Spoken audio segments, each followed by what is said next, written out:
All right, YouTube, Rumble, what's happening? What's happening? It's your good man Tone Space, aka Poets King, right back at you again. Now, straight off the rip, I want to ask y'all this question, right? You clicked on this video. What was your main purpose for clicking on this video? What is the main thing that you hope to gain from this content? Is it to find out some facts? Is it to find out some information that you might not get anywhere else? Is it the title? Did the title will you in? Like, oh wow, Keefe D's really gonna get off. Let me see what he's talking about. But then, were you hoping to be entertained by this? You know, to what level does entertainment come into play when you click this YouTube video, or when you click any YouTube video whatsoever? You know, what factor and how much does entertainment play in a role in watching YouTube and clicking on videos? I mean, you got how-to videos out there and stuff. So stuff like that actually gives you instruction on something. Okay, that's kind of straightforward. You're hoping to figure out how to do something. Even in making this video, I went to a how-to video. However, things like this in this hip-hop space and everything, is it to learn facts? Is it to get actual credible news? Or is it to be entertained? Or is it to get credible news for your entertainment? How much does entertainment play in clicking on this particular video, and when you click on YouTube and browse through YouTube entirely, right? So before y'all even watch the rest of this video, I'd love it if you could just pause it real quick and answer that question. What is the main thing, the main reason why you click on this YouTube video, and why most of the time you click on YouTube videos altogether? Please just pause it real quick, answer the question, because I notice, you know, I get a couple views on here, but you know, not many of y'all commenting. You don't be shy, you know, let me know what's popping, you know what I'm saying? So let me know that real quick before you proceed, right? All right, yep, we're back.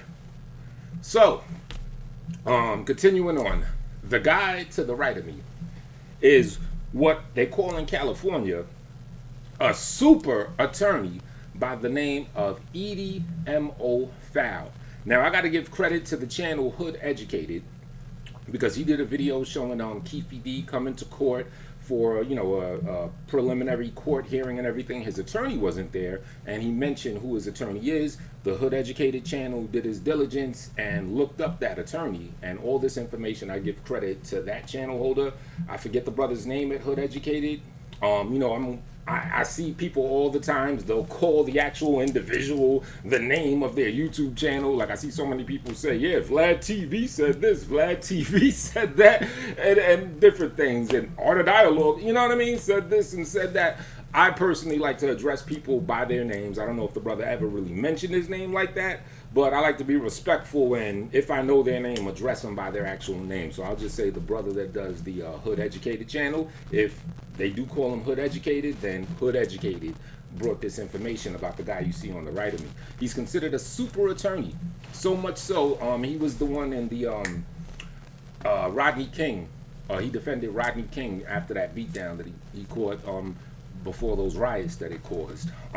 He's so high-powered, this gentleman of black excellence is so high-powered that Johnny Cochran himself had to give it up and gave him tremendous accolades, practically kissed the man's ring in so many words, right? So he's a super attorney. Keefe D has a super attorney defending him. And boom, as soon as I'm watching that brother Hood Educated's channel's video and he's saying all this, boom, it came to me. Now, I'm a type of dude that gets visions, and I have a keen way of kind of just figuring things out, you know, putting pieces to the future together, if you will, psychic, whatever you want to call it. And a lot of times they come to fruition the way that, boom, that these thoughts and these images, flashes, dreams, or whatever have you, come to me. And it came to me. I was like, wow, I already see what this guy's defense is going to be. I already know what it is. Now, remember what I asked you at the beginning. Why do you watch YouTube? What do you hope to gain from it? What I think is going to play out is I think the attorney is going to look at all of this, because let's back up a little bit. Remember, Keefe D did that proffer agreement where he's able to not be accountable for some heavy PCP charges that they caught him up with, and they say, yo, if you tell us your role in the Tupac murder, you won't be held accountable for these charges. So that's when Keefe D sat down, said what he said, just so they could understand what happened during the Tupac murder. And as you know, from 2018, he started on a TV A&E special, and then in 2019, he went on a huge media run doing interview after interview after interview. But where were these interviews conducted? They were conducted on YouTube. Remember what I asked you guys? What do you hope to get out of YouTube? What do you look as YouTube to serve to you? And I have a feeling that this lawyer is going to say that YouTube is meant for entertainment purposes. You got kids that watch YouTube. YouTube is like television. And he's going to say, look, when you watch Terminator and you see Arnold Schwarzenegger, are you going to hold Arnold Schwarzenegger for those bodies that he caught during the Terminator movie? Well, Your Honor, that's the equivalent of what they're trying to do to my client right here. He comes on YouTube as a performer. He's performing. He even wrote a book. Even a book could be seen as something that's, for entertainment purposes, because you have a lot of creative freedom. Autobiography, whatever it is. It's known that in books they spice things up, and you can't just take that as absolute fact. Or he might even say it's the equivalent of what they call it, biopics, which is another movie that's meant for entertainment, where people could spice things up all the time. But Keefe D didn't even take it to that level. He did interviews that are published on YouTube, Your Honor. So I think it's ridiculous that he's being held accountable for what he said during a string of YouTube videos that are meant solely for the consumer's entertainment. He was just performing, Your Honor. And that's kind of how it came to me, right? And then I was thinking to myself, I'm like, well, when we publish YouTube videos, they ask us, they have a few different categories that we could publish these videos under. Now, me personally, like for this video, I'll likely put it under news and politics. But you could put it under news and politics. If it's a song or a song's video, you could put it under music, or you could just put it generally under entertainment if you want. So then I got to thinking, well, how do we figure out what category people put their YouTube videos under? So, Keefe D has done a couple of Vlad interviews. He's done a lot of Art of Dialogue videos. He's done a Cam Capone video. I think at least one interview, that is, with Cam Capone, and a series of others. So I thought to myself, well, how would we find out when these people, these YouTube channel holders, when they publish the videos, how do we find out what category that they put it under, right? So I did my little research. I looked it up. And someone said that they used to have it easy where you could just go to the description and it'll tell you the category, but it's not like that anymore. So I found out the method of how to find a YouTube video and find out what category that video's been published on. So what we're going to do right now, y'all going to do it with me. So if you're on a small device, maybe throw some glasses on, maybe zoom in or something. It should be fine on your television. But we're going to take 3 of Keefe D's interviews that he did, one on Vlad, one on Art of Dialogue, and one, or the one, if I'm not mistaken, on Cam Capone. And let's see what these YouTube channel holders publish these videos under. Let's start with Vlad, shall we? There we go. So basically what you do, you go to the video, right? And then you go to View Page Source, you right click, you hit View Page Source, and you're going to get all of this. Now here, if you go to your keyboard, you press Control F, it'll bring up a search button, and what you want to find this category. I've already done this, so that's already highlighted. So I'm going to hit Enter. Now, they give you 3 different times when category was found. So we want to search through this until we find the part that says what category this video Vlad put it under, right? So I believe it's on the 3rd time.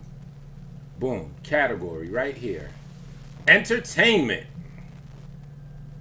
So when Keefe D has done these videos on Vlad, Vlad himself published it under entertainment. And I think this is what the lawyer is going to do. Everything I'm doing here, I think they're going to have the TV in the room, and he's going to do exactly everything I'm doing now, right? Okay, so that's one. Let's check out Art of Dialogue. What did Art of Dialogue put these Keefe D videos under, right? Let's do what we did.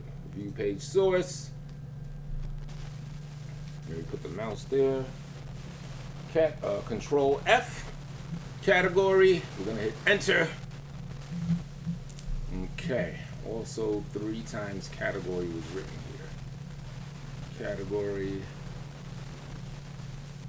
Here we go. Category. We got to move it around a little bit. Category music, which makes sense because Keefe D would be in the music category since he's heavily related to the unfortunate situation with Tupac. What is music? Are you not entertained? Is music not entertainment? Wow. Now I admit, before I did this video, I already did Vlad and I already did Art of Dialogue, but I didn't do Cam Capone. So we're gonna both find out together. Look at this guy. We're gonna find out together what category Cam Capone's Keefe D interview is under. View page source. Control F. Category. Okay, we got it here. Let's check out category, inappropriate box. What do you know? Look what Cam Capone put his Keefe D interview under. Entertainment. Now, ladies and gentlemen, we're talking about a super lawyer, as they call him in California. I'm telling you, it came to me. I think he's going to attempt to just eat this whole thing up. He might even move for it to be dismissed. He's going to be like, yo, you're trying to charge my man for my client for regurgitating stuff that he said in an actual serious matter in a proffer agreement. And just because he performed on YouTube for these channel holders that have entertainment and music channels for people's entertainment and musings, you're trying to hold my client responsible for this? Ma'am or sir, your honor, respectfully, this is ridiculous. I think I move for this entire case to be dismissed. Let's just get this out of here. This is ridiculous. We should not waste any more of the taxpayers' money with days after days, with going to trial or anything of that matter. I mean, I'm telling you, I'm amused. You know, that's the good thing about this. I find this so hysterical, but your honor, we're going to have to dismiss this entire case. This is ridiculous. I don't know. What do you guys think? I mean, then you got other things to consider, like because this is a huge thing that's going on in a lot of these hip-hop related cases. I mean, they're even going as far as using rap lyrics against artists. Now, rap lyrics are set for entertainment purposes. As I understand, Jay-Z has made a move, I think in just New York or maybe worldwide or nationwide, to not allow rappers or performers actual lyrics to be held against them in the court of law. Why? Because it falls under the line of entertainment. They call Vlad the police. A lot of people have gone on Vlad and have said things on Vlad that then people say have been used against them. Now they want to blame Vlad for it. Personally, I don't know. I mean, he's not like he's like some super crafty guy that knows how to just ask the question in the right way. I mean, you got to be a blundering idiot if you're going to go anywhere and admit to some crimes that you've done. So I say the blame is solely on the individual that said whatever dumb stuff or admitted to whatever dumb stuff they did on Vlad. That's almost insulting to the person to even say that Vlad is some huge mastermind that he's able to do that. No, he's not. By far. You know what I mean? So for that reason, I can't blame Vlad. I gotta blame the people that went on there and said whatever. Now, have any of these individuals had an attorney that had such great accolades? Like the brother in Philadelphia that went down, I forget the brother's name, but he was like allegedly a huge drug kingpin or something, and they snatched him up and he did some Vlad interviews. Some said Casanova 2 times has said some things on Vlad that were then used against them or whatever, right? But I mean, if Keefe D has attorney Edie M.O. Fowl on his side, then if the bane of this case is because Keefe D went on YouTube videos and started running his mouth, I have a feeling he's going to at least attempt to eat that entire case up. So y'all tell me what y'all think down below. It's Tone Space, Poets King. If you enjoyed it, please do hit the like, share it, all the good stuff. You feel me? Peace.